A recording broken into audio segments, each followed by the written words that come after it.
चलिए, इसी बीच एक बड़ी जानकारी मिल रही है। चुनाव नतीजों के बाद ममता बनर्जी, पश्चिमी बंगाल की मुख्यमंत्री ममता बनर्जी, जिन्होंने बयान दिया है चुनाव नतीजों के बाद, वो बोली मैं चाहती हूं मोदी आउट हो जाए। तो ममता बनर्जी ने कहा कि मैं चाहती हूं मोदी आउट हो जाए, मैं इंडिया गठबंधन के साथ में हूं। तो ममता बनर्जी ने अपना साथ तो दे दिया है इंडिया गठबंधन को, और साथ ही उन्होंने चुनाव नतीजों के बाद कहा कि वो चाहती हैं कि मोदी आउट हो जाए सत्ता से, और उन्होंने कहा कि मैं इंडिया गठबंधन के साथ में हूं। हालांकि आपको बता दें कि ममता बनर्जी, जिनका यही कहना था कि पश्चिमी बंगाल में वो अकेले हैं, लेकिन वैसे वो देश में इंडिया गठबंधन के साथ में है। और आप चुनाव नतीजों के बाद उन्होंने कहा है कि मैं इंडिया गठबंधन के साथ में हूं, मैं चाहती हूं कि प्रधानमंत्री मोदी सत्ता में ना रहे, यानी कि मोदी सत्ता से आउट हो जाएं। ये बड़ी जानकारी चुनाव नतीजों के बाद। अब यहां पर टीएमसी का समर्थन तो इंडिया गठबंधन के साथ में है, ये तो साफ हो गया है।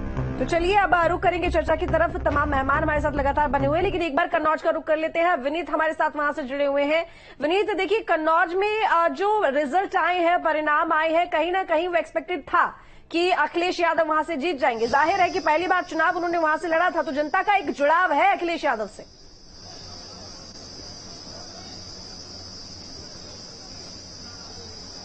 देखिए, बिल्कुल। और सिर्फ अकेली अगर हम पश्चिमी उत्तर प्रदेश की बात करें या पूरे यूपी की बात करें, तो सिर्फ कन्नौज सीट ही नहीं, बल्कि तमाम जो नतीजे सामने देखने को मिले हैं, बिल्कुल उलट नजर आए हैं। जो एग्जिट पोल थे उससे बिल्कुल उलट नजर आए। और यहां पर ऐसा देखने को मिला कि तमाम सीटें जो है वो सपा के खाते में गई हैं, कांग्रेस के खाते में गई हैं, और गठबंधन के जितने भी प्रत्याशी हैं, जितने भी सीट्स नेता हैं, उनके चेहरे पर खुशी साफ देखी जा सकती है। आपने देखा होगा कि राहुल गांधी ने अभी भी जब प्रेस कॉन्फ्रेंस की थी, तो जब उन्होंने माइक संभाला और मीडिया को संबोधित किया, तो उससे पहले उनके चेहरे पर जो खुशी थी वो साफ देखी जा सकती थी। और उन्होंने इस बात को भी कहा कि लगातार जो हम लड़ाई लड़ रहे थे वो संविधान को बचाने के लिए लड़ रहे थे, जनता भी संविधान को बचाना चाहती थी, इसलिए उनके साथ थी। और हमने जो मुद्दे थे, जो आम आदमी के मुद्दे थे, उन मुद्दों को उठाया।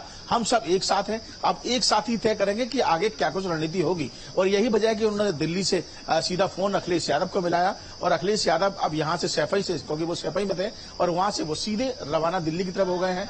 थोड़ी देर में हो सकता है दोनों की बातचीत एक साथ हो, या जो कुछ भी बयानबाजी जो होगा वो सामने आएंगे, और आगे की रणनीति भी तय होगी। लगातार बयान ममता बनर्जी ने कहा कि हम लगातार इंडिया गठबंधन के साथ हैं। तो कुल मिलाकर देखा जाए तो जिन नतीजों का किसी को भी चौंकाने वाले नतीजे थे वो सामने आए हैं। और कहीं ना कहीं समाजवादी पार्टी ने जिस तरीके से अपना जादू दिखाया, तो इससे एक बात तो तय हो चुकी है कि भारतीय जनता पार्टी जरूर बूथ स्तर से काम कर रही थी। तमाम जो उसके प्रत्याशी थे, उनसे कुछ नाराजगी जनता की जरूर थी, लेकिन विकास के बलबूते पर वो अपना वोट मांगने के काम कर रहे थे, चुनाव लड़ रहे थे। लेकिन यहां समाजवादी पार्टी ने एक बड़ा अच्छा काम ये किया था कि जो प्रत्याशी जो उन्होंने थे, वो काफी कह सकते हैं कि बहुत अच्छे तरह से उनका चुनाव किया गया था कि कहां पे किसका वर्चस्व है, कहां पे किसका बोलबाला है, और कहां कौन अच्छा चुनाव लड़ सकता है।